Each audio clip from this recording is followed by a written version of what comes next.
Hello there. Today we're going to give you an honest review of Bear and Breakfast, and that is where the cleverness wears off on that pun right there. You're a bear and you're running in, and you have multiple areas to do so. Now this game is free on Epic Games this week, and that is what the price tag should be, because this game is definitely not worth the 4.8 out of 5 stars that it gets. This game is not even close to that. This game is roughly a 5 out of 10 because it works, it's playable. The mouse doesn't even really do anything in this game. You're just using your arrow keys.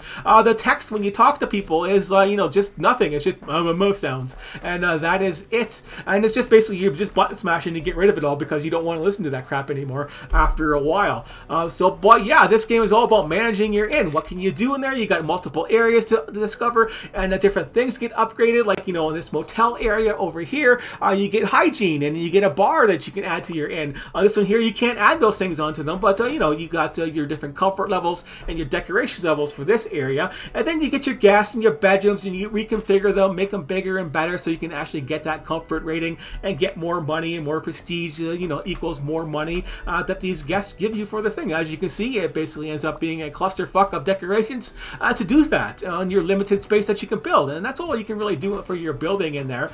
Even though I have the those other things in the from the other areas, I can't build them. I can only build I can only build bedrooms in this zone. I can't build the washrooms and stuff like that and add that in there. It doesn't do anything, but it would be nice. And your crafting capabilities are pretty small, but they get upgraded to level 2, then level 3 and level 4 stuff as you play this game a little bit longer. You got your valuables, which is picking up garbage, then your money that people give you for your currency, for your different currencies in this game. And that is about it on that department. Is just build a room. Just you can design the rooms as you see fit for their size, and move around the doors and the windows, and that's about it. And move around all the decorations back and forth with your limited inventory space, which becomes a problem pretty soon. Like as soon as you get to the third area, you're really quickly running out of inventory space. But maybe I haven't played the game all the way through. I'm not going to. This game isn't that good. When I say this game is worth a 5 out of 10, it's barely worth a 5 out of 10.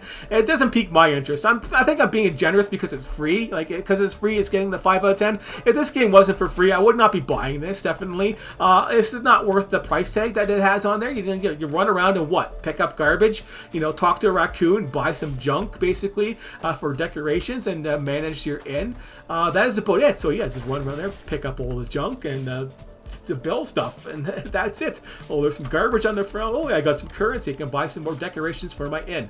But yeah, you're running around there. You can barely go to day and nighttime in this game. I can sleep now that halfway through the night, and you can to progress the next day. But once you search off this area, that's another one of the problems with this game. Is you run around this whole little map area right here, and then you're done. You picked up everything. You got nothing to do. You can't sleep. There's nothing to do. You can't build anything. You can't rearrange anything once you're done, and then you're just sitting there with your thumb up your butt because you can't progress the time, and there's nothing else to pick up, and that's the only thing you can do in this game is run around and pick up stuff.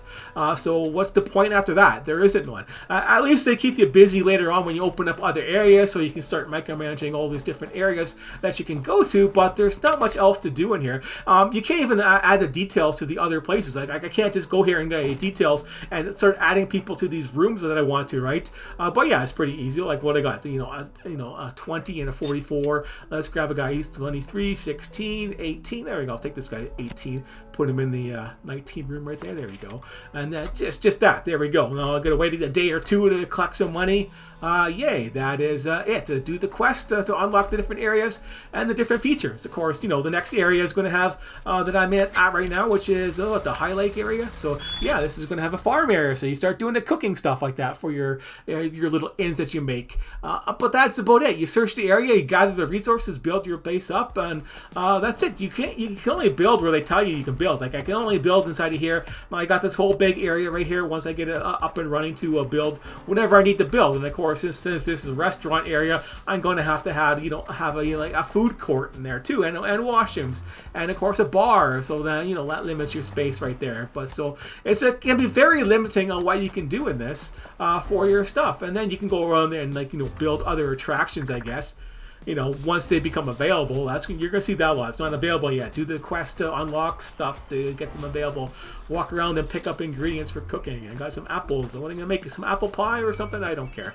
Not playing this game anymore. Now, this isn't really that interesting at the end of the day. It's okay if you're interested in, having an inn and managing that and having different areas, but it's not very convenient at the start, and I don't know if it's going to get more convenient. The fast travel, you have to actually walk to the bus stop to actually be able to fast travel, which, kind of makes it a little bit slower because, the buses are pretty close. I can go through that loading screen, or I can just walk down here and go through the loading screen that way, because, that's not too far. We were just in that other zone, and there, we could just do it this way and travel. So we're not saving much time on zone-to-zone travel. As the farther zones would be a little bit better, but we're not saving much time. It'd be much better if you can just go to the map there and actually have that and then click on it, but it doesn't work that way, which would be nice, right? Just click on this stuff, but other games do that, but our fast travel is limited. So lots of the stuff in this game at the end of the day is limited.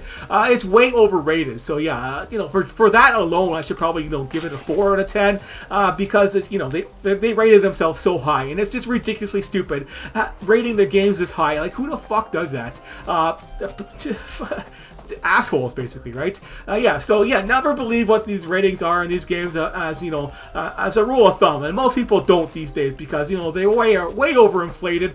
This game is at best a 5 out of 10, but for being a dicks and paying for high ratings for themselves, they should lose some marks for that. But since it's free, they get some marks because who wants to actually pay for this game and play it? I don't even want to play this game anymore because I'm already bored of it because the charm is worn off after a day of playing it, and that's it. So do it that way as you will. You get to see what this game is like and what you gotta do with it. Just a clusterfuck of decorations that you can go there and edit and move around and make your inn a lot better. So that's the whole goal of this game: make your inn awesome and have lots of really high-powered guests in there that you can deal with a high comfort level, like a whole comfort level 20, which is pretty bad on there. So yeah, you need lots of room for that, and having all these rooms in there isn't really going to cut it with all these decorations that don't add comfort there. So yeah, lots of reworking to do on there, but it's just run around to the other zones and yay. So that is it for today. So we're just traveling away, and there's another area over here. So there's the bus stop right there. So I saved myself a lot of time not doing that. There you have it. This is zoomed out view of the game. Run around the map. Lots of invisible walls and stuff, and pick up junk, and there you have it.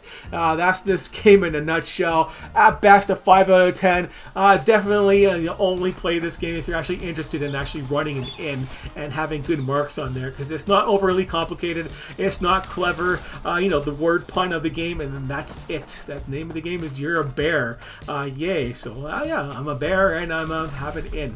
And that is it. So thanks for watching, and I will see you later.